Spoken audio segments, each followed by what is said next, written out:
Hi అండి. ఈరోజు మాత్రం చేపల కూర మాది. ఎలా చేసుకోవాలో చూపిస్తా. తెలంగాణ స్టైల్. మా సైడు ఈ చేపని బొమ్మ చేప అంటారు. మా ఆయన గడగంగా వీడియో తీసిన చూడండి, యూట్యూబ్లో ఉంది.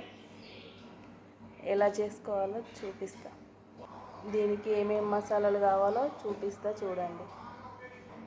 మెంతులు, ఆవాలు, ఒక దాల్చిన చెక్క, ఒక 4-5 లవంగాలు, కొంచెమే ఒక జీలకర్ర కొంచెం వేసుకోవాలి. ఇలాచీలు వేయద్దండి. ధనియాలు, అల్లము, ఎల్లిపాయలు. కొంచెం అల్లం ఎక్కువ ఉండాలండి, ఎల్లిపాయలు తక్కువ ఉండాలి. మా తెలంగాణలో ఇలానే చేసుకుంటారు. చూడండి మసాలాలు. ఒక ఉల్లిగడ్డ, ఇది కాల్చుకోవాలి. లవంగాలు, చెక్క, జీలకర్ర, ఆవాలు, మెంతులు, ఇవి పొడి చేసుకుందాం. చూడండి, ఇలా అయితే పొడి చేసుకోవాలి మసాలా. తర్వాత అల్లం పేస్ట్, ఉల్లిగడ్డ చేసుకుందాం. ఇలా అయితే మిక్సీ పట్టుకున్నాం. ఉల్లిగడ్డ, అల్లం, ఎల్లిపాయ పేస్ట్ ఇది. తర్వాత ప్రాసెస్ చూద్దాం. ఉల్లిగడ్డ, పచ్చిమిర్చి కోసుకున్నానండి.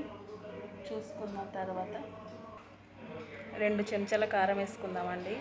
మేమైతే కారమే తింటాం తెలంగాణలో. మీరు ఎట్లా తింటారో మీ టేస్ట్కి తగ్గట్టుగా మీరు వేసుకోండి. ఒక సగం చెంచా పసుపు. దీన్ని మంచిగా కలుపుకుందామండి.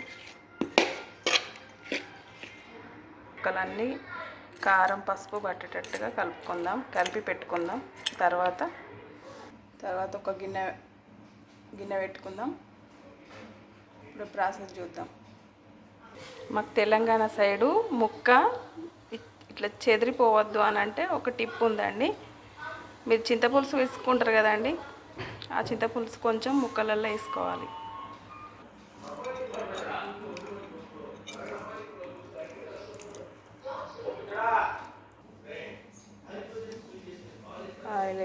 ఆయిల్ అయితే పోసుకుందాం. కొంచెం జీలకర్ర, ఆవాలు వేసుకుందాం.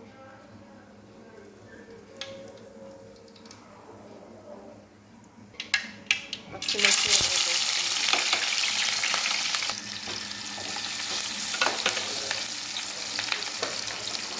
కొంచెం ముక్కలలో వేసుకున్నాం కదా పసుపు, ఇందులో ఒక సగం వేసుకుందాం.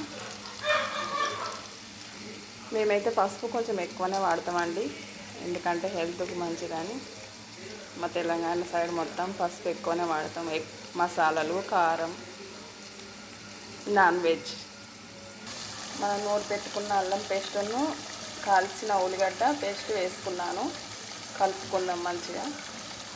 మనకి ఏ కూరలైనా అల్లం పేస్ట్ వేసుకున్నప్పుడు కొంచెం ఒక చుక్కలాగా ఒక డ్రాప్ వాటర్ వేసుకున్నాం అనుకో, మంచి స్మెల్ వస్తుందండి.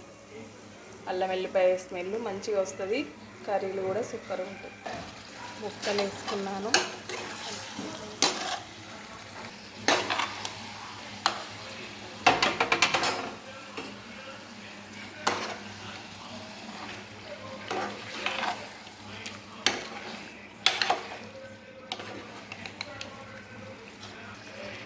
కొంచెం చింతపులుసు వేసుకుందాం.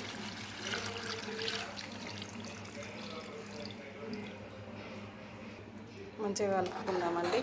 పులుసు వేసుకున్నాను, చింతపులుసు. మన రుచికి తగ్గట్టు కొంచెం సాల్ట్ వేసుకుందాం. కొంచెం నేను సాల్ట్ తక్కువనే వాడతానండి. ఈ తల ఉంటుంది చూడండి, ఇట్లా మనం రివర్స్ బౌల్ వేసి ఉడికేటప్పుడు బౌల్ వేయాలండి. మంచిగా అది మంచిగా ఉడుకుతుంది. వేసి పెడితే ఉడుకుతుంది.